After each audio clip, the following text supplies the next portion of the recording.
man. Party people in the place to be. It's about that time for us to. Yeah. What's up, chiropractors? This is Dr. Nick Silveri, your guide up the mountain to $1 million practice. If you're looking for the roadmap to grow your practice fast, then keep on listening. This is the Path to $1 Million podcast, where I chat with today's most successful practicing chiropractors. And remember, if you want to get there faster, visit getmemorenewpatients.com to find out more about LVRG Media, the most comprehensive digital marketing agency for chiropractors on the planet.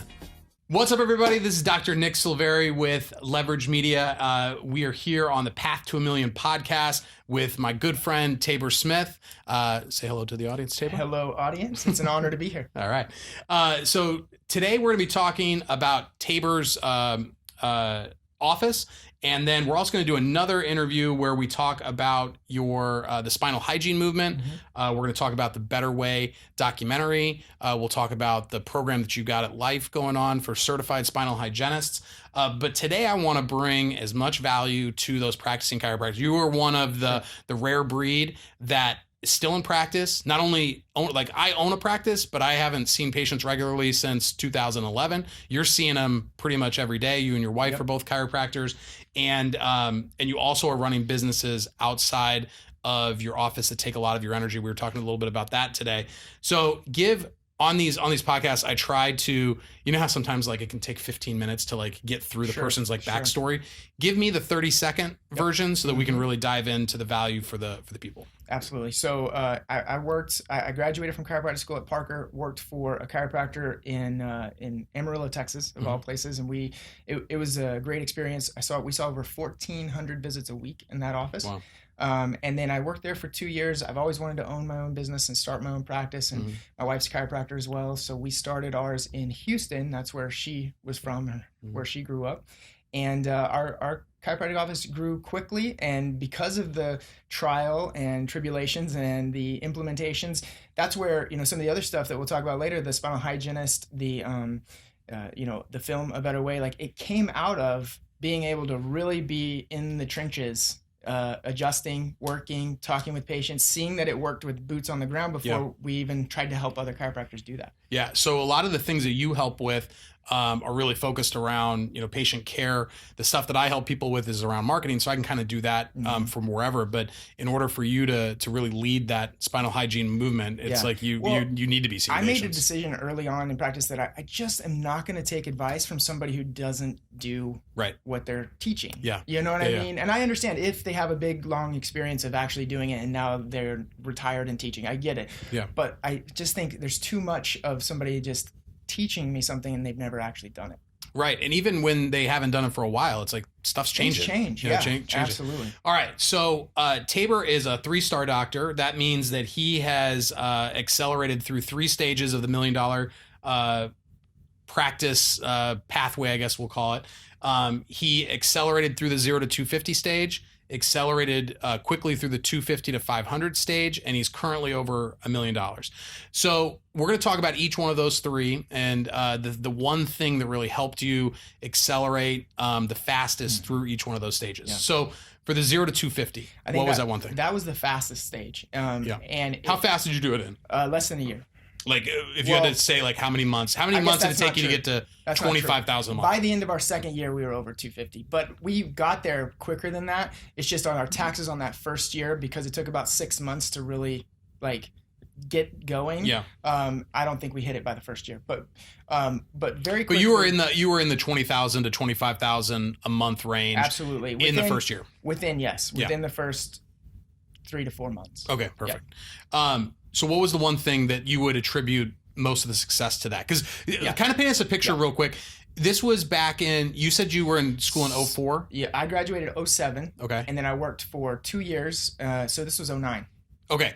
So 2009, still social media is not really, like you didn't really have, you said you didn't borrow any money. Mm-mm. So all like bootstrapped, like shoestring type budgets.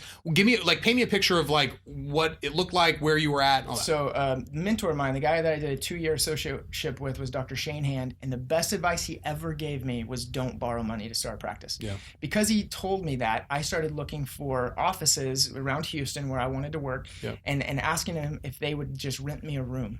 and we found a chiropractor who would do it. I gave him $1,000 a month, and he gave me one room and allowed me to share the lobby, basically. Yeah. And so we started there, and very quickly, within that first week or two, I realized I had no new patients. I mean, that first month was scary because after my wife's parents came in, we didn't have anybody else coming in the door. Right. And it hit me so quickly, like, if I don't get out there and get some new patients, I am not going to be able to pay next month's rent. Right. And thank God I had had some experience working for that other chiropractor, doing a lot of spinal screenings. I knew all I needed to do was get in front of people because I knew the system of how to set up a spinal screening. Yep. That's what really helped us catapult. And when I realized that if I didn't do a spinal screening that weekend, I didn't have a new patient that week. Yeah. So I started trying to set up spinal screening, whether they were small or whether they were large at big events. I wanted one every single weekend. Got it. So it's funny that we were talking before the interview, we were talking about it, that like I built mine on spinal screenings as well. Yeah. And it was like, when I look back on how few opportunities there were to go out and get patients, now it's like you can just like put out an ad, you can run some Google ads, you can like, there's a lot of ways to like to get awareness out now. Back then, it seemed like that was it. Like, if you weren't sitting in front of somebody, like, you weren't going to get a new patient. It was even worse for us because we actually rented a space from a chiropractor whose office was in an industrial, like, skyscraper type building. It was a 6-story building. Yeah. Even the chiropractor didn't really have signage out front since it was in that industrial building. But even the signage that he did have on the first floor where they had their little name and what the room number is, it was his name. Sure. Not mine. Sure. So even my new patients that showed up were like, where the heck do I go? Yeah. Right? So I had zero visibility. And that's where I realized like my visibility was going to be getting out there and hitting the ground. And so I went to every little shop I could possibly think of, every vitamin store that was around, every business, tried to set up spinal screenings in businesses. And those are just the small ones. But if I didn't have one or two of those every week, every weekend, we would have never grown like we did. So, and it's funny because the first, I think the way that I was first introduced to you was you used to have a spinal screening program that you sold. Yep. And the way that I learned spinal screenings was I went to Total Solutions with the substation, and I saw Dave Major speak. And he said that you could hire him to come do spinal screenings. I'm like, I don't know how to do a spinal screening. And I learned by like watching other people do stuff. So I hired him. I was literally living in my dad's house. Me and Dave Major just walking around in our underwear in my dad's house, at like 30 years old. But we had a 2-day women's show, and we ended up closing, we ended up signing up 50 people for first visits. The problem with that was, if anyone knows Dave Major, he's very like, extroverted and like just a fun guy. I am a little bit more reserved. And so when they came into the office, like he was basically like these women's best friend. And like it was like an episode of Sex and the City at this women's show. And they come into the office and they get me, who's been who's been in practice for like a year, who's just very like buttoned down and serious and they were like, where's Dave? And so it was a little bit of a little bit disconnect. That's funny. So go ahead. I was going to say like that spinal screening program, spinalscreenings.com, is actually still there and now is the most utilized spinal screening training in all of chiropractic. We've got thousands of doctors that have went through that program and utilize it. And I still get, even I think this last week or maybe in the week before, I got a Facebook message that was like, hey doc, I used your spinal screening stuff. Yeah. And the way that came about was I was doing so many of them. We started to grow our practice and I did one because it doesn't take, like when you get up to bat in baseball, you're not going to hit a home run every time. Yeah. But the people who finally hit that home run, they might have struck out 7, 8 times, and then they finally hit that home run. Yep. And I found out that there was a big civic center that in our area, it wasn't too far from my office, and they were holding a big home and garden show. Yep. And it was coming up in a couple months. And I had been doing a lot of these screenings, and I just wanted to get in front of more people. So I went and I checked it out and asked them if they would sell a booth to a chiropractor, and they were like, that's weird, but sure. And then they were like, it's $2,500. And I thought, oh my God, that's, almost 3 times my rent. Right. I don't think I can do that. But then I thought, you know what, I got to take some chances. I'm just going to put the money up, and they let me pay it out in payments. And so I put the money up there, and that actually motivated me to get some new patients. Cause I was like, if I'm going to do this, I'm going to do it hard. Every time someone comes by me, I'm trying to get them to sign up for care. Right. Right. Cause I have to admit, lately, sometimes I'm lazy at screenings, just letting people walk by. Back then I was like, You're coming into my office, Right. dude. You're coming into my office Yeah. because you walked by my booth. Yeah. How many days was this? This was a two-day Two day. weekend, and probably 6,000-7,000 people coming through that event. And we signed up 72 new patients that weekend. Wow. We were so busy. I had to actually hire help to come in so we can get new patients all processed in my office. And I mean, it exploded my practice, really. Yeah. It really did. And by the end of the next, 3-4 months, the chiropractor that I was renting from, he said, look, you're going to have to go somewhere else. Like the waiting room is just too busy. Yeah. And so it was a good problem to have, but it was all because of a big spinal screening really catapulted us. Anytime you get so busy, you get kicked out of your own office. Yeah. Like my staff kicks me out of my office, but for different reasons. Well, so go ahead. That's actually when we started doing dinner workshops. Well, hold on. Before we get into that part. Okay. So give me, because I want to give value instead of just like telling stories about successful spinal screens.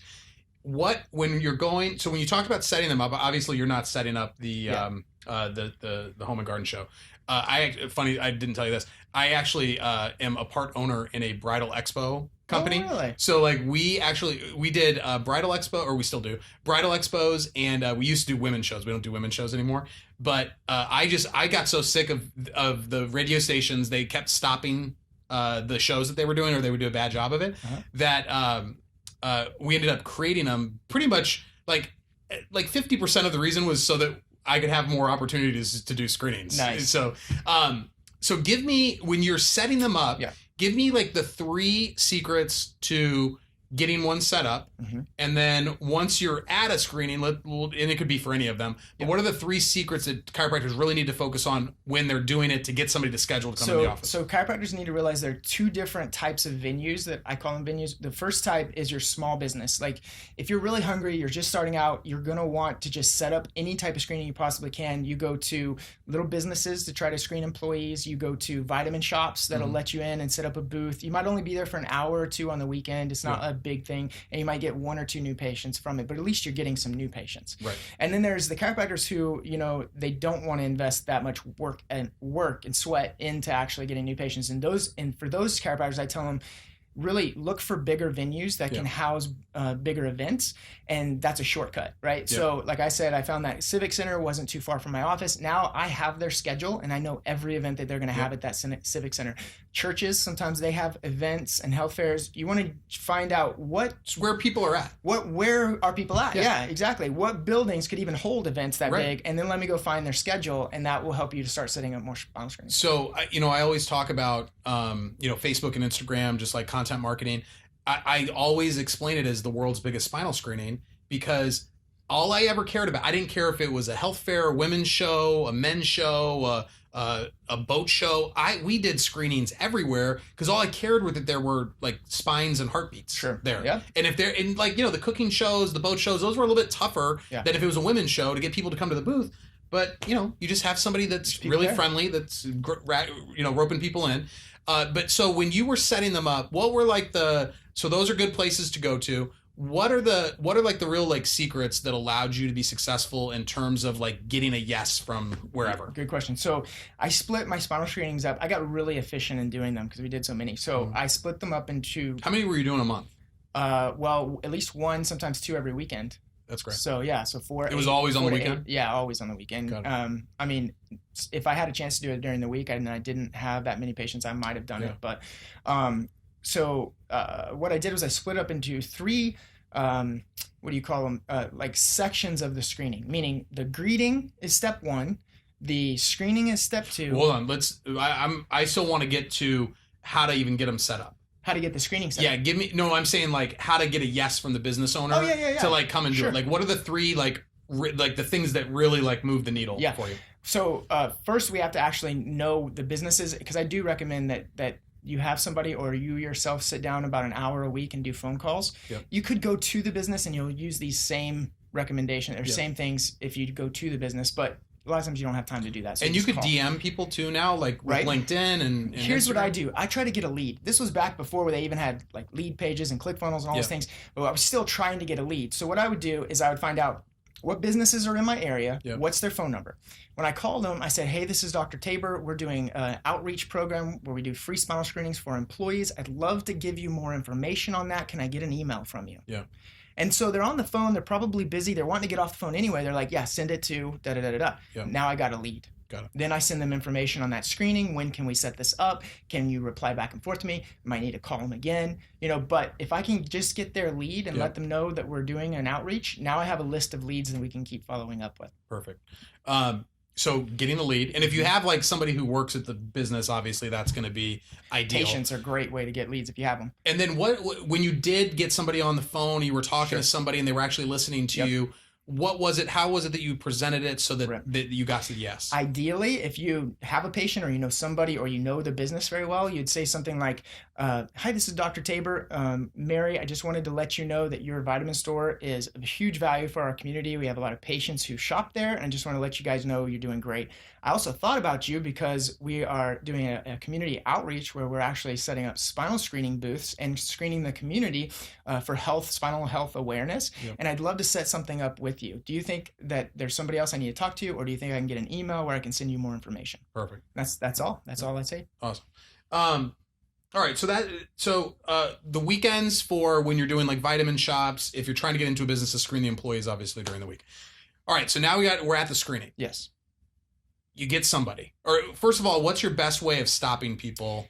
Great question. As they're like trying to avoid eye contact. I learned how to be very efficient with this as well. Yeah. The biggest mistake I made for probably years was saying, would you like a free spinal screening? First of all, nobody even knows what a spinal screening is, whether they like one or not. Including like your employees. Yeah, like, exactly. They couldn't even describe it. And when you ask somebody a yes or no question, the reflex, we literally have a human reflex to say, no, thank you. Yes. And keep going. Especially at those events. Yes. Yeah. So what I did, and we use, if you think about it, it's neurology. We actually ask a different question. We ask about their past. And what happens is it's another reflex that bypasses their frontal lobe, goes deeper and starts accessing limbic centers where they're thinking about history, what happened in their past. And here's what we say. When was the last time you had your spine and nervous system checked? Or when was the last time you had a spinal screening? So instead of just saying no thank you, which some people still will because that reflex is strong, right? Yeah. But instead of just saying no thank you, and it doesn't really make sense to say that, they might stop and say, I don't know, or what is that? Right. Yeah. So at least you're getting that little bit of engagement. And the number one question that I get from people when they were walking by my booth was, what is that? Mm-hmm. And that's where I created a little script for myself, but also for my greeters when I started getting bigger spinal screenings. Yep. And that was this. It's a quick analysis that helps us determine the health of the spine. It takes 2 minutes and it's free. Yeah. That's exactly what we say every single time. I will say this, that if you do not have something like that down, and I like yours way better than the one that we use. So I'm going to rewatch this and like make my staff do that. But, or just watch the spinal screening thing that I bought from you that I never. Yeah, exactly. But that is so important to give your staff exactly what to say, because if you don't, you will be shocked at what they are saying to people. Here's the reason why we come up with that, because they say, what is that? Well, and then you have to answer them. It's a quick analysis that helps us determine the health of your spine. Then they're going to say, well, how long does it take? Yep. And then you're going to say, well, it takes about 2 minutes. And then they're going to say, well, how much does it cost? Yep. And then you're going to say, well, it's free. Why not just say it's a quick analysis that helps us determine the health of your spine? It takes 2 minutes and it's free. And I tell my greeters to motion in when you do say that. And it's painless. It's because I do an EMG. And they think that there's like lightning bolts coming out of the end of us. Yeah. So, all right, that's awesome. So that's how to stop them. That's stage one. All right, now we got them in the stool. Yep. What do you do? So do you do thermal or do you do EMG? I actually do a posture screen mobile now. I used to use the substation. But it's so easy to take one little iPad with you. Yes. It's so piece of cake. Sure. And you can even mirror that iPad onto a TV when you're at a bigger show. Yep. So I use Posture Screen mobile app. But what we did was I want them to fill out a stress survey. And the only reason really is I want their name and email. Before I screen them, I want their name and email. But the stress survey has a few questions about symptoms on there. Yep. Right?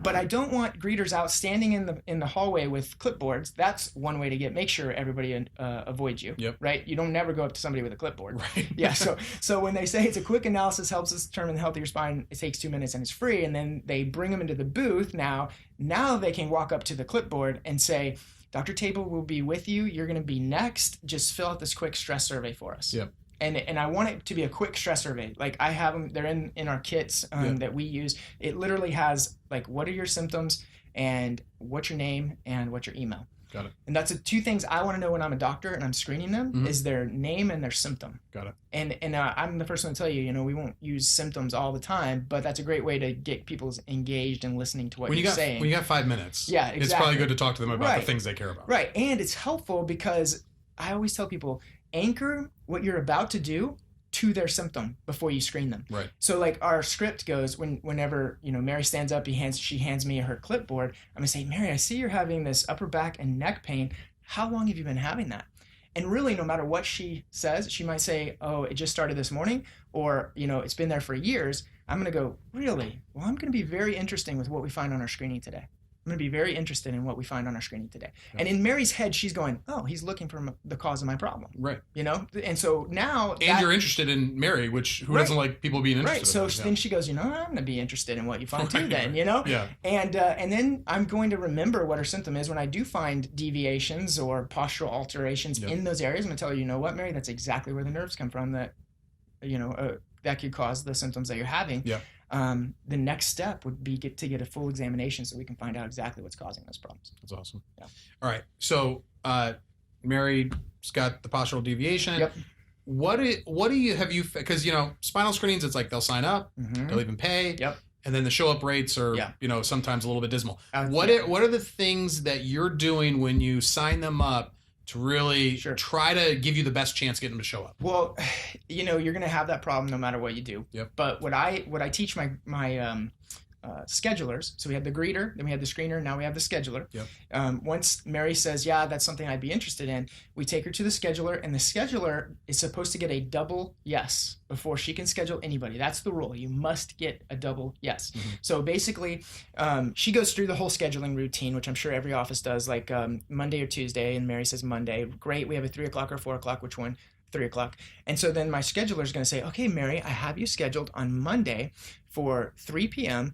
Is that a good time for you? And she's going to say, yes. That's only number one. Mm-hmm. And then my scheduler is going to stop, change position, look at her again and say, Mary, that's a very busy time in our office, but we are willing to set that aside just for you. So I need you to make absolutely sure that's a time that you can make. Are you absolutely sure you can make Monday at 3 o'clock?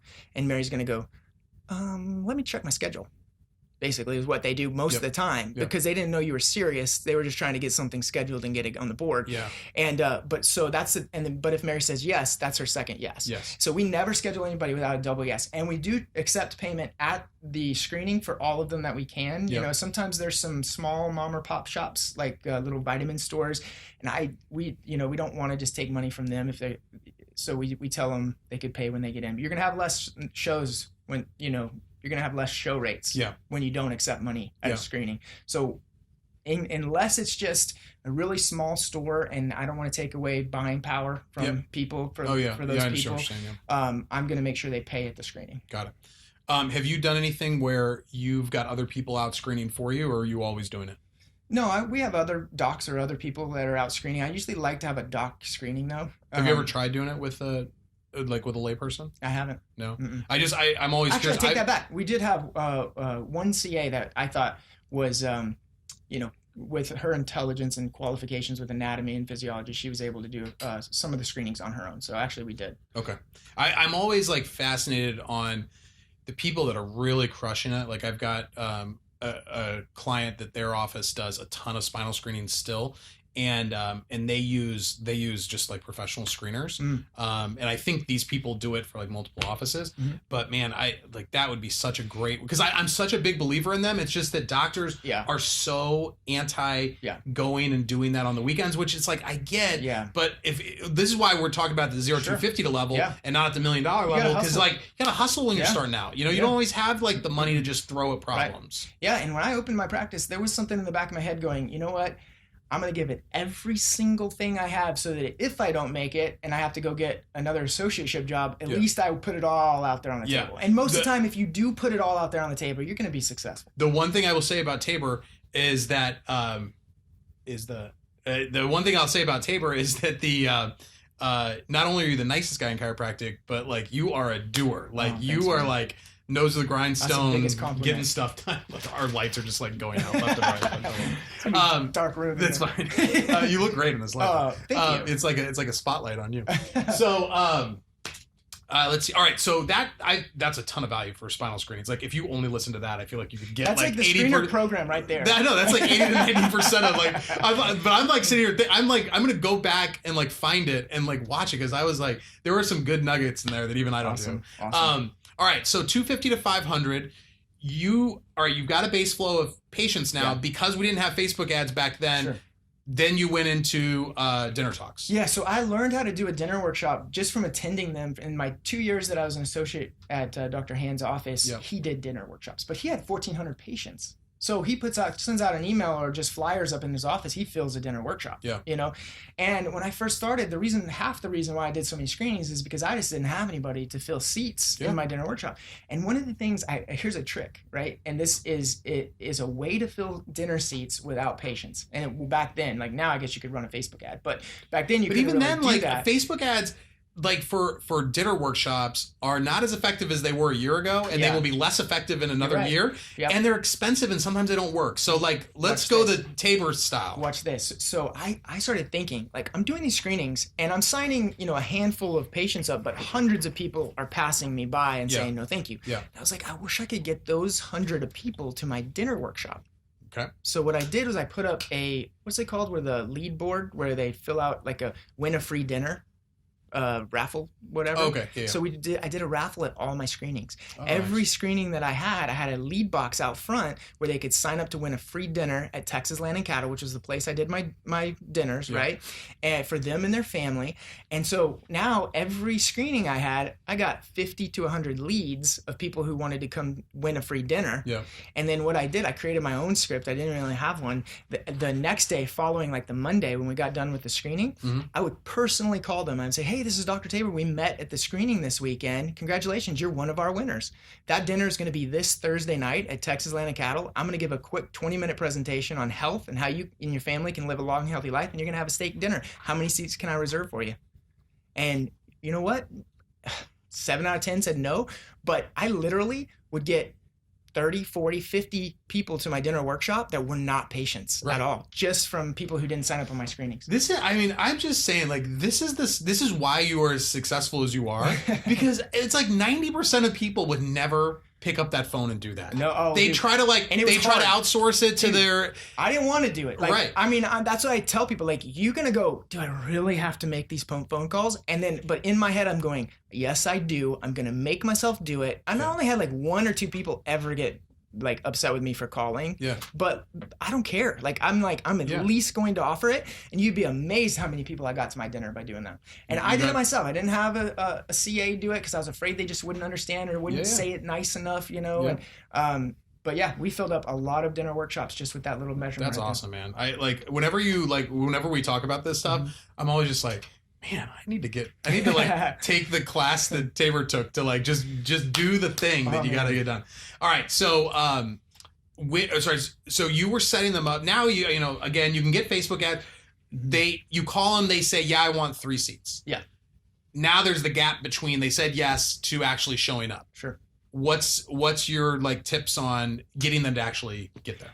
So I actually told them before we'd hang up, they told me, yeah, reserve 3 seats for me. And I'm like, great, you're going to be receiving a call the day before the dinner on Wednesday just to remind you and confirm with you. Is that okay? And they'd be like, yeah. So that was when my CA would call the day before the dinner to confirm that they were coming for the dinner. Yeah. Plus I have their emails because we had them fill out stress surveys. So every time before I did receive a dinner, I take those emails, put them in my email software, and I'm blasting emails to every person I have, inviting them to the dinner. Yep. So now they're getting emails to come to the dinner, and they're getting phone calls to come to the dinner. And you're still going to have some people that don't show. Sure. I mean, what's your show up rate? Because now we've got more tools. Like, we've got an automated follow up system for our clients where it does like the text and the emails. The phone calls though are still so important, I think. But what's your show rate right now? It's a lot better than it used to be, but it's still probably 70%. That's good though. Yeah. That's good. All right, so we get them there. When you're there, what's that thing that like what's your close rate usually on at people dinners? that are not patients? It's great now that I figured out how to do a close. Oh, well, yeah. Please proceed. Yeah. I have the money clothes now. Nice. And I'll tell you, you want to know how I created it? I got it? Yes. It's like an experiment, dude. Okay, so we do lunch and learns, right? Right. And so there was this big business, it was a big company, and they had a meeting room, or a lunch room, where people go to eat, get their lunch. And so I was going to do a talk in that lunchroom, that they had 80 employees, and these weren't like lower level, like, you know, they were middle class, whatever employees, but they could only fit 40 in the room. So I was like, well, let's break it up into 2 lunches. I'll come and speak on Tuesday, and then I'll come back for the rest of the other 40 on Thursday. Mm-hmm. Same job, same income, same everything. Well, on Tuesday, I was real lazy with my talk, and I said a lot of good things, chiropractic and all that stuff, but I didn't close like I knew I could, and I didn't like I had learned to close. And we signed one person up, I think, from 40 people in the room. One person signed up, and I was really upset. And I was like, well, if it's all of them, if it's the employees, if it's those people, then what I'm going to do is I'm going to change my clothes. I'm going to make it very intense, and I'm going to make it, I'll explain it, like tiered, and give the clothes for Thursday and see how we do. And we had 22 new patients sign up on Thursday when I closed. And here's what I did, and I always do it now, is so you have to give a good talk. You know, I give a lot of content about the spine, the nervous system, lifestyle, changing the way people think. But then when I get to the end, what I'm going to do is I'm going to give a story of a friend of mine who actually went to the hospital. He was having a lot of different types of symptoms, and basically he was there for 6 hours. His bill was $7,000. They did a series of x-rays, but what they have to do is they do neck x-rays, then they do mid-back x-rays, then they do lower back x-rays, and they charge them almost $1,000 for each one of those, right? And I told him, so if you want to go get your spine and nervous system checked at the local hospital right here at Methodist Center, I priced that, it's $2,100 to go get your spine and your nervous system checked. And you guys can do that, and I don't even think they'll do as good a job as you'll get in my office, but you could do that. So that's the first step. So you say, like, look, it's going to take 6 hours. It's going to cost over $2,000. And that's right here in our community at this hospital.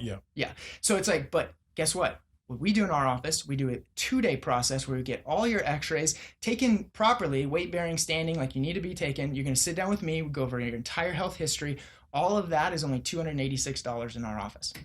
Now that's actually the beefed up price first, right? So I have a lot of people in the room going, this might be worth $286. Yeah, right. You know what I mean? Yeah. That's a lot cheaper than $2,000, and he's going to do a better job for me. Yeah. And apparently the spine and nervous system is an important thing to get checked. Sure. Right?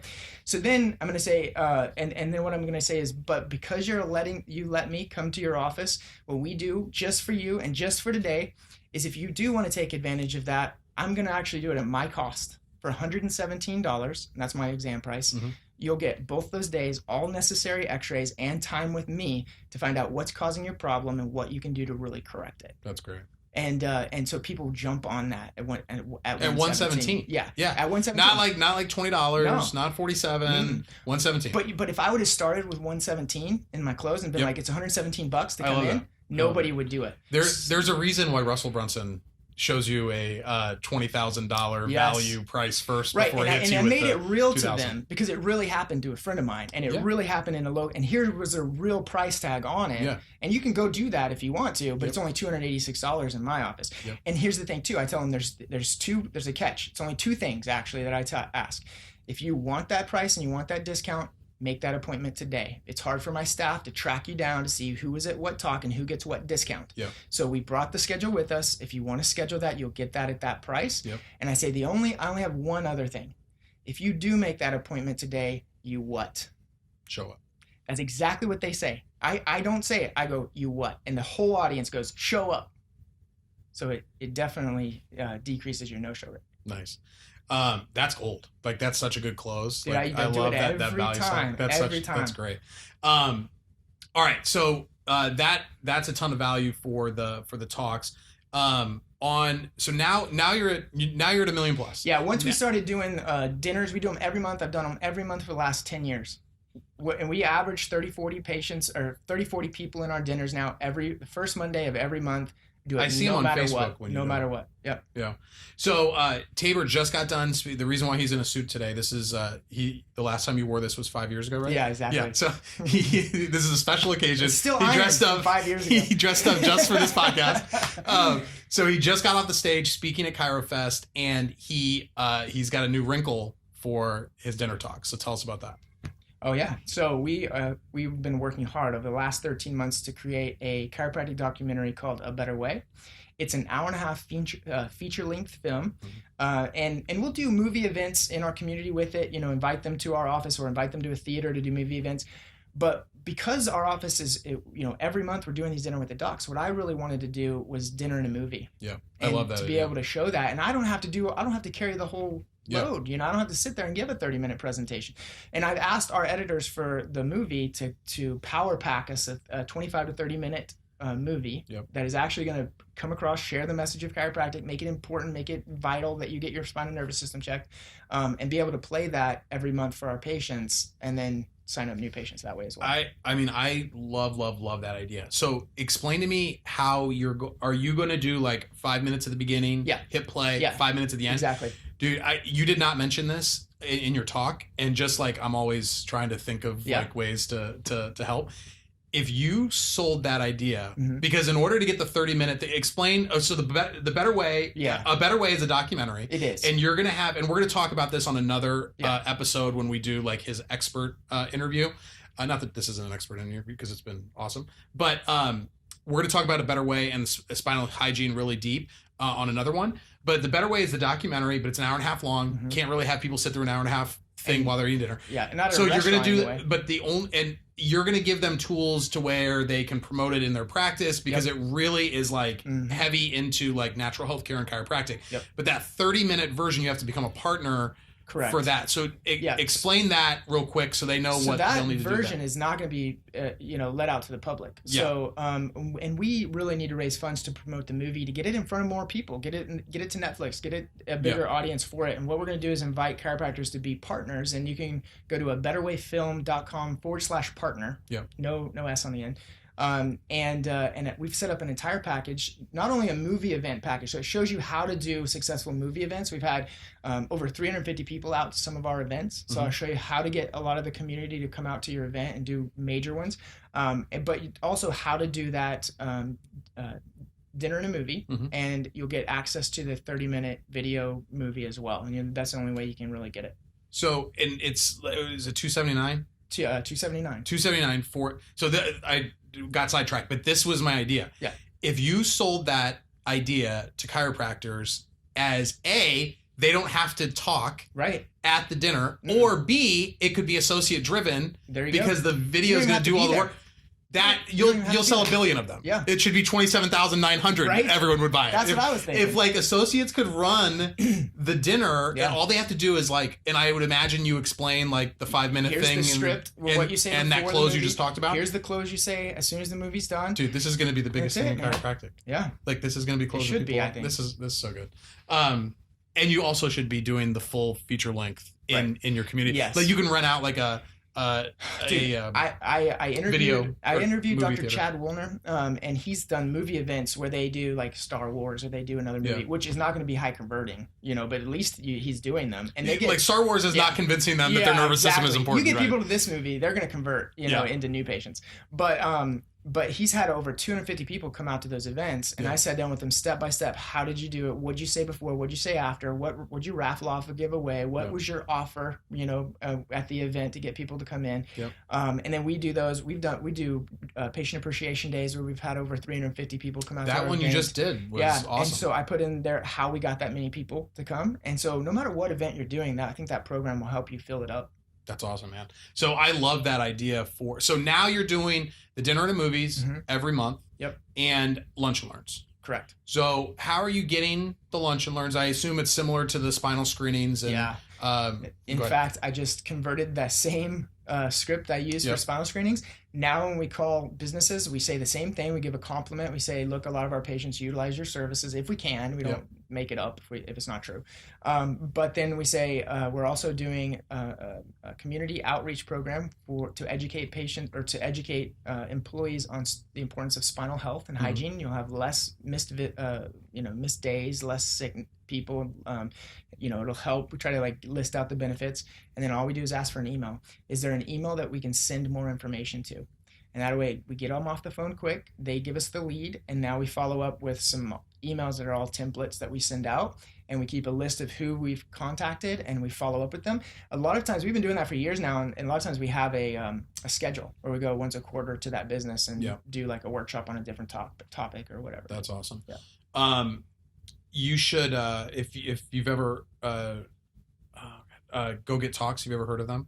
Yeah, I have. They have such good stuff. Yeah, like they've got a bunch of like already done presentations for you and like teach you how to do all that stuff. So if you haven't, if you're not doing that, what's the guy's name out of Chicago? Ashley Oxner. Yes, great guy. So the other thing that you had talked about was because we were talking about like some of the problems you get when you get to, because there's different problems along the way. Sure. Right. The $1 million problems are different than the 0 to 250 problems. Right on. So, you're busy, you got other stuff going on, you're traveling all the time. What is it that the dinner and a movie and the lunch and learn seem to be the two big needle movers that you're doing now? Mm-hmm. You were talking earlier about referrals, and in your talk, you were talking about how spinal hygiene stuff can help with those referrals in your practice. So just talk to me about how you're utilizing the spinal hygiene, how that's increasing. So it's more self-sustaining, because you were just talking about how the lifetime patients, you want the lifetime patients to be able to like pay for everything. Any new patients are just gravy. Well, and like Dr. Stephen Franson says, everybody's at a different place in their practice growth, right? And 4 seasons. 4 seasons, right? But at some point, you'll get in your practice growth, you'll get to where like, okay, I need to shift some focus on keeping patients and growing lifetime patients a little bit. You're still trying to bring in new patients, but you want to start focusing on the ones that are there as well. Right. And so that's where the whole concepts of spinal hygiene really started to benefit my office. Was we want to be a value for our community, teach them how to really take care of their spine and nervous system. And so they need to be doing something on a daily basis to keep that awareness that, like, it's like brushing your teeth. Like, you can't just brush your teeth once a week. You know what I mean? Yep. And like, you come into my office for an adjustment once a week, but what are you doing on a daily basis to remind you that your spine is important and take care of it? And that's where our daily spinal hygiene exercises came in. And what we've noticed is the people who actually do their spinal hygiene exercises, and there are some people who don't, like anything, but the people who do, they are the ones that stay. They're the lifetime patients. They're the ones that refer, because they actually understand the concepts of taking care of your spine. And we correlate it with dental care, just like this is your spinal care, just like you go to your dentist regularly for checkups and your dentist corrects cavities. You come to us on a regular basis and we check for subluxations and we correct subluxations. And I tell them, a lot of people are like, well, you only have to go to the dentist once every 6 months to get a teeth cleaning. And I tell them, well, your teeth are also on the outside of your body, and they can get in there and actually drill and clean and do all of it. I can't drill into your spine. Mm-hmm. I can't see your spine. We're working from the outside in. So you need to be coming to my office, and your spine's that much more important because it houses the most vital organ in your body, your spinal cord. You need to be coming in every week or every other week to get it checked.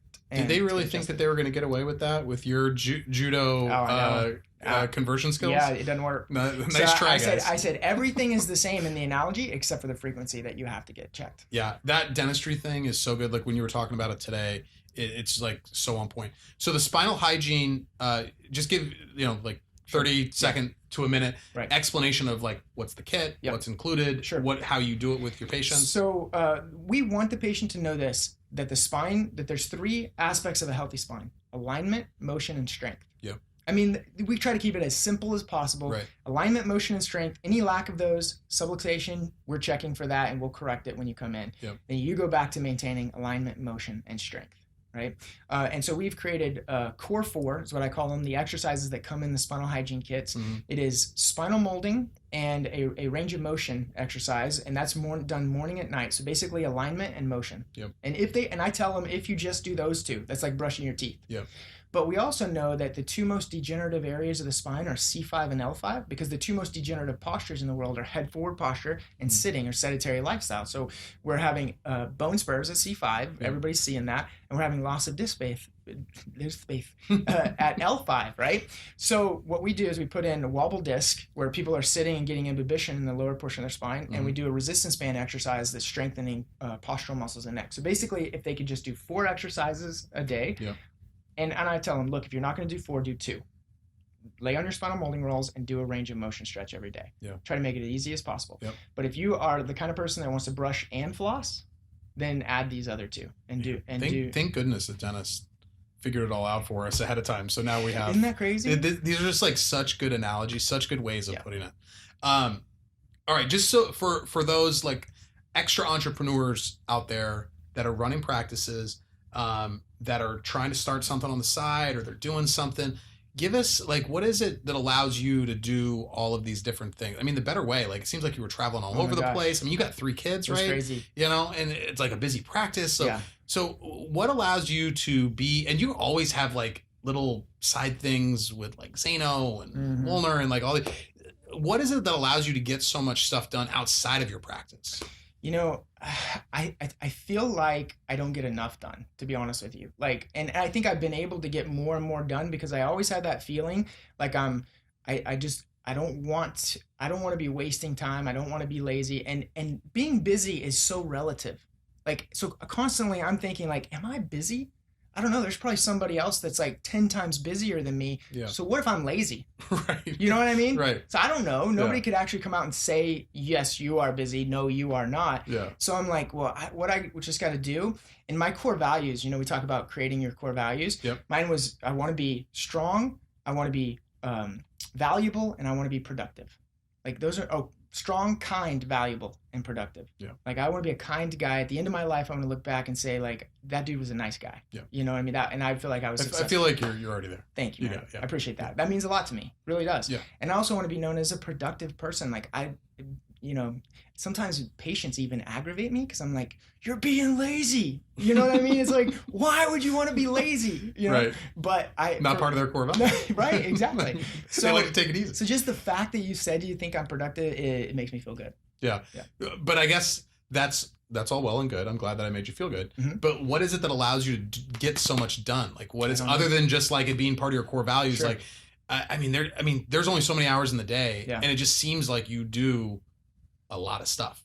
Well, I mean, I appreciate that. And I don't know, other than I'm the kind of guy that if it's a Saturday, like my wife could lay on the couch all day long and enjoy it. Lazy. I can't. It drives me absolutely nuts to not do anything. Yeah. And so I want to be active all the time and to be doing something and getting stuff done. And I really researched that. Like I've read almost every book on like, what was that, Getting Shit Done book, you know, and like on all those. And I'm thinking like, how could I fit more in the time that I'm doing? And I feel like I'm not that good at it, really. Yeah. I mean, I don't know. Well, it's the journey, you know, like, I mean, you seem way more productive than I see myself. So like, we're on just on different journees, and like maybe there is somebody ahead of you, maybe there is somebody behind me, but like we're always trying to accomplish more. But I will say that because I see, because you document a lot of things that you do on Facebook, and man, between I don't even have any kids, right? And I find it hard to like find time to do everything that I want to do. So like, well, and I have to give credit to my wife for the gym, because sometimes I don't even want to go, but she's like, we're out, we're going, let's go. I feel like I see you guys at the gym every day in my Facebook stories. We go to the gym as a family. We go to the gym like 6 days a week. That's awesome. Yeah, it's been really cool. And we didn't have a gym that we could do that until there was a new one that was built that had really good kids care. Yeah. And so we started doing that every day. And I actually think that might be one of the good reasons. It's helped me become more productive just by going and exercising. Just the energy. Yeah. Yeah. Mm-hmm. So you're in great shape too. Thank you. Probably. 39. Man, I wish I was in good shape. So let's end this with, let's say that there's somebody that's out there that's struggling, that has they're not brand new in practice. They've maybe been at it for a while, and they just kind of spinning their wheels, and they're not accomplishing what they want. Give me like one thing that if you could just like look at them and tell them, if you could just focus on this one thing, I think that you would be more successful. So for that type of person, I wouldn't recommend screenings. I wouldn't. Okay. I would recommend workshops like the dinner and a movie. Yep. Or even like a dinner workshop where you only have to do it once a month. You'll get 5-10 new patients from it. Yep. For some offices, especially if you just let the movie do the selling. Right. Yeah. So some offices, that's what they get in a month anyway. Oh, for sure. So for 30 minutes worth of work, you could maximize your time and get, double-digit new patients in. Sure. And I think, but the key is, you have to set it up on a calendar and say it's in the schedule. It's happening, whether we have people actually show up or not. I'm making sure it happens. And I think that scares docs. I've given those workshops to one person in the room at the restaurant. Right. Me and him. You know what I mean? He signed up. I hope you didn't even sit down with him. Like I hope you stayed up there and like did your PowerPoint. I'm out. at the end and drop the mic. That's right. But seriously, I have done that because I'm like, it's on the schedule. We're doing it the first Monday of every month. So if I don't want to look like, if I don't want to be embarrassed, I better hustle, get some people there. Yeah. You know? Yeah. All right, man. I tell you what, this has been, how long was that? Man, that was a long one, but I feel like it was so much value, dude. I appreciate your time. I appreciate your wisdom, and I appreciate what you're doing for chiropractic. Thanks, man. I just think the spinal hygiene movement is the thing. I think that everybody should be doing it. My practice is going to be doing it once we get through these launches that we're doing right now. The better way, I think everybody needs to be showing that to their community so that we can get that thing out to as many people as possible. Thanks, man. I appreciate everything you do. I appreciate your support. Yeah. And we will see you on the next episode. Just because this episode is over doesn't mean you can't continue your path to $1 million practice. We've created chiropractic's most full-service marketing agency at LVRG Media to help you reach $1 million a year fast and continue to grow. You can get a free strategy session with me absolutely free right now. To get started, go to getmemorenewpatients.com. Once again, go to getmemorenewpatients.com, and we'll see you tomorrow on the Path to $1 Million podcast.